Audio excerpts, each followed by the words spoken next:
iniciativa da Câmara dos Deputados de criar um setor voltado para ações de sustentabilidade ambiental inspirou outros órgãos do Poder Legislativo.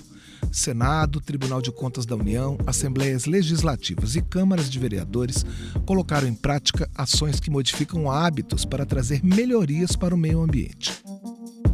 No Senado, por exemplo, a reeducação começa pelo lixo. A coleta seletiva está sinalizada por lixeiras com cores diferentes. Os 8.000 funcionários e 150.000 visitantes são orientados sobre como separar os dejetos. O material que pode ser reciclado vai para cooperativas de catadores. Em relação ao lixo orgânico, a meta é reciclar 100% do material.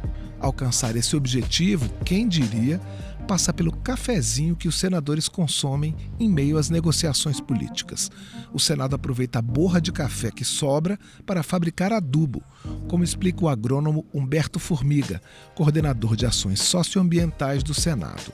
O que acontece é que a borra de café é um dos produtos mais ricos para a produção de adubo orgânico. Ao mesmo tempo, é um produto que leva um certo tempo para a decomposição, de maneira que a celulose que está presente ali no pó de café, dada a sua resistência para a decomposição, ela sequestra o carbono ambiental durante um período muito longo, muito mais longo. Então a gente está fazendo sequestro de carbono a partir do tratamento da borra de café, de forma que ela não retorne de imediato para a atmosfera, aumentando os problemas com o efeito estufa. E, ao mesmo tempo, nós estamos utilizando uma matéria-prima que evita que o Senado compre, por exemplo, fertilizante químico.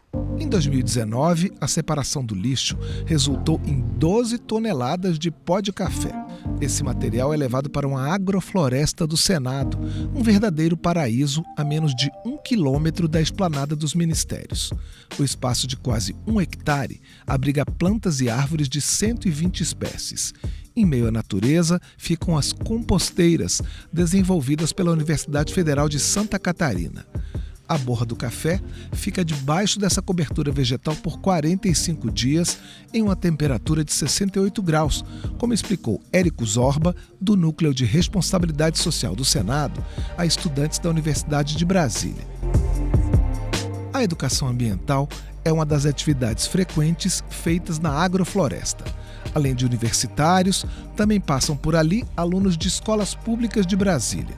O coordenador de ações socioambientais do Senado, Humberto Formiga, ressalta a importância desse trabalho. Essas atividades chamam a atenção para a necessidade, por exemplo, do uso racional da água, como não desperdiçar água numa atividade típica da agricultura, que é o que a gente faz aqui, é uma agrofloresta. E a gente sabe que 80% de toda a água potável do planeta é utilizada para a agricultura, para a produção dos nossos alimentos. Então, esses conceitos todos nós procuramos trabalhar de maneira que o cidadão comum ele sai com a formação de sustentabilidade quando passa pelo viveiro do Senado mais robustecida, independentemente da área de profissionalização que ele siga. Das composteiras da agrofloresta, o adubo vai para a estufa, um prédio construído com material reciclável e que sustenta placas de energia solar. Lá acontece continuamente a produção de mudas de plantas ornamentais.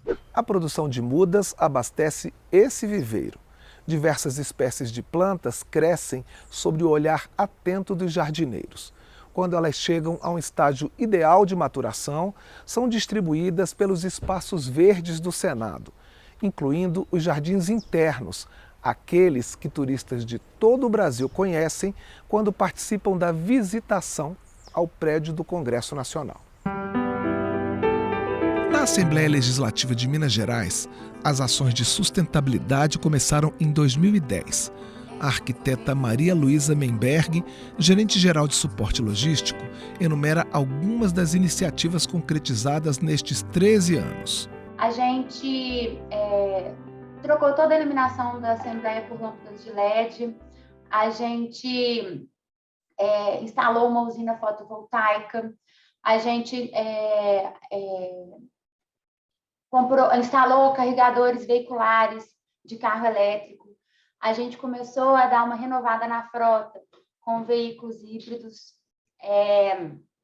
A gente modernizou elevadores, modernizou equipamentos de ar-condicionado para que fossem mais eficientes, né? Energeticamente e economicamente falando. Na Câmara Municipal de Franca, no interior de São Paulo, o servidor Carlos Eduardo Evangelista faz parte do grupo de trabalho da Agenda Ambiental. Um dos alvos é diminuir o consumo de papel. Estive recentemente no Rio de Janeiro, no Tribunal Regional Federal da Terceira Região.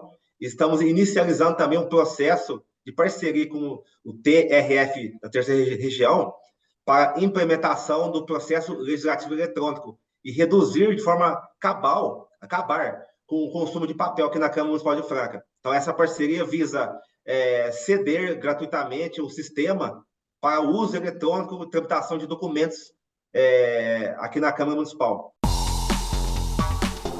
Foi a partir de uma auditoria em órgãos da Administração Pública Federal em 2017 sobre a questão da sustentabilidade, com as sugestões de várias medidas, que o Tribunal de Contas da União adotou iniciativas inovadoras. Os gastos com papel mereceram atenção especial. Com a adoção dos processos eletrônicos, o volume já tinha reduzido. O próximo passo foi o compartilhamento de impressoras. Foram criadas ilhas de impressão nos corredores. O funcionário pede a impressão no computador, vai na impressora, libera a impressão com o crachá e pega o material.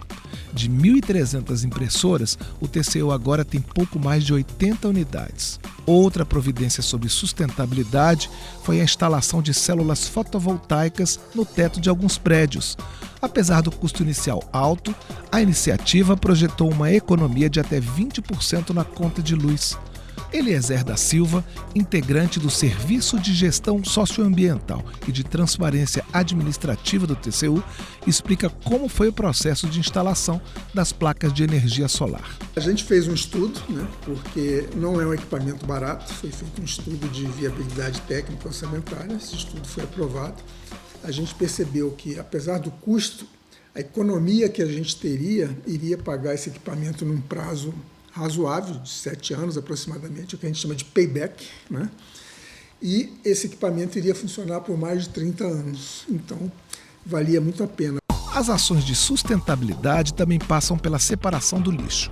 Onde antes havia quase que uma lixeira em cada mesa de trabalho, agora existe uma por unidade e a quantidade de resíduos diminuiu. O esgoto a vácuo economiza água nos vasos sanitários dos banheiros. O esgoto a vácuo é um esgoto como o de um avião. E a ideia qual é? Reduzir o consumo de água. Então ele puxa os dejetos ali do sanitário por pressão, como funciona no avião. Então a quantidade de água que ele usa é muito menor. Fabiana Ruas, secretária-geral adjunta de administração do TCU, destaca a adesão dos servidores, tal como acontece no Senado. Ela ressalta a importância da Rede Legislativo Sustentável, que reúne vários órgãos em torno do compartilhamento de informações e experiências de sustentabilidade. Muita troca é feita entre TCU, Câmara, Senado, as assembleias, os TCEs aderindo agora também. Então, muita ideia trocada, muita solução é compartilhada. Então, se a gente conseguiu avançar, tanto quanto a gente avançou, é porque a gente não fez sozinho.